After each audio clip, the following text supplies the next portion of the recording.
Hello, and welcome to Figure Form 45. Today is an exciting day because I've finally gotten my hands on the Studio Series 106 figure Optimus Primal from the movie Transformers Rise of the Beasts. It's been quite some time since I last added a Studio Series figure to my collection, largely due to the steep rise in their prices. I vividly remember seeing a leader class figure and being stunned by its cost, thinking it was almost as expensive as a masterpiece figure. The challenges didn't stop there. Post-COVID, this line vanished from local retail stores in my area, forcing me to travel to the city if I wanted to get my hands on one. The extra expense for gas and toll fees made it even harder to justify the purchase. But today, something extraordinary happened. I stumbled upon this figure in an online store offering a whopping 50% discount. My nostalgia for a transforming Transformer figure was instantly reignited. Without a second thought, I decided to go for it and make the purchase. As I pulled the figure out of the box, my first impression was one of surprise and a bit of disappointment. This seemed too small for a leader class figure. The large box, which had promised so much, turned out to be mostly empty space filled with nothing but air. Even the few accessories included were not enough to justify its leader class designation. It had been some time since I'd last added to my collection, but I clearly remembered leader class figures being much larger and more imposing. This one, however, seemed to be more in the line with the Voyager class in terms of scale. The difference was striking, and it made me reflect on how much the line had changed since my last purchase. Out of the box, Optimus Primal emerges in his alt form as a cybernetic gorilla. I immediately fell in love with the movie's choice to give him a mecha-like beast mode rather than the traditional flesh and bone look. This figure captures that vision perfectly. The intricate detailing showcases a blend of realistic gorilla fur and metallic elements, making it clear that this is a robotic gorilla, not one you'd find in the wild. I also appreciate how well they minimized the kibble in beast mode. The only noticeable kibble is the robot feet subtly hidden at the back of the legs, which doesn't detract from the overall impressive design. I was thrilled to discover that Optimus Primal comes with an articulated jaw, allowing you to open his mouth. This small but significant detail adds a lot of character to the gorilla head sculpt and enhances the figure's personality. It also significantly increases the fan factor when posing him in his gorilla form, bringing an extra layer of liveliness and expressiveness to the figure. This feature truly elevates the overall experience and makes it even more enjoyable to display and play with. In gorilla mode, the articulation of Optimus Primal does not disappoint. The head has enough range to look up, allowing you to pose him on all fours rather than just standing on two legs. This flexibility does come with a trade-off, as the back of the gorilla's head reveals a noticeable gap of empty space. However, the butterfly articulation in his shoulders adds a delightful touch, providing a greater range of motion for his arms and enhancing the fun of posing him in gorilla form. The only downside is the limited leg articulation, which is understandable given the complexities of the transformation design. Despite this, the overall posability is impressive and adds to the figure's charm. Now, to the fun part. Let us transform Optimus Primal to his robot mode. It did say that he has 34 steps to transformation. So let's go.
As impressive as the Gorilla Out mode is, it's in robot mode that Optimus Primal truly shines.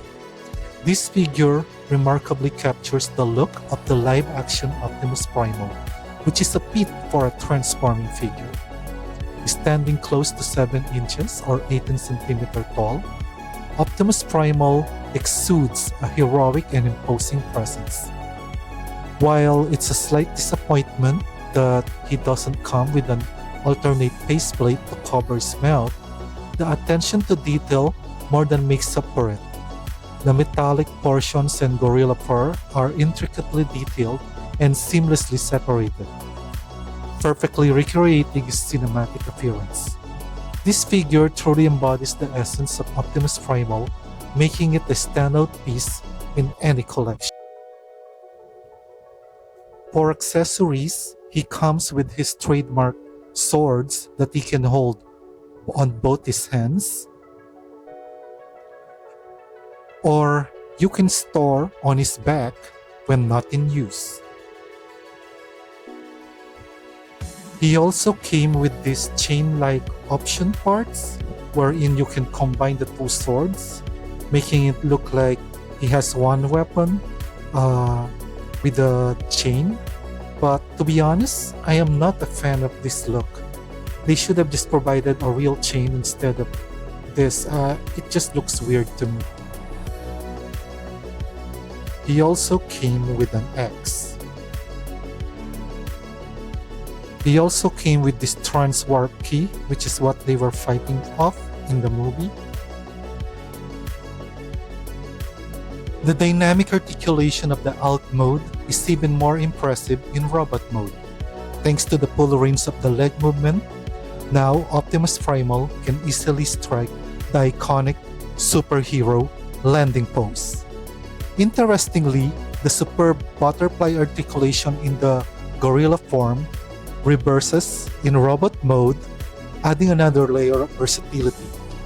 However, the head articulation in robot mode is somewhat limited compared to the gorilla head sculpt.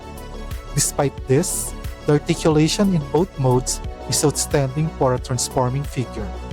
This remarkable engineering, maintaining both the figure's look and articulation, is what truly convinced me to embrace this as a leader class figure. The intricate transformation and superior posability makes Optimus Primal a standout piece worthy of the leader class title.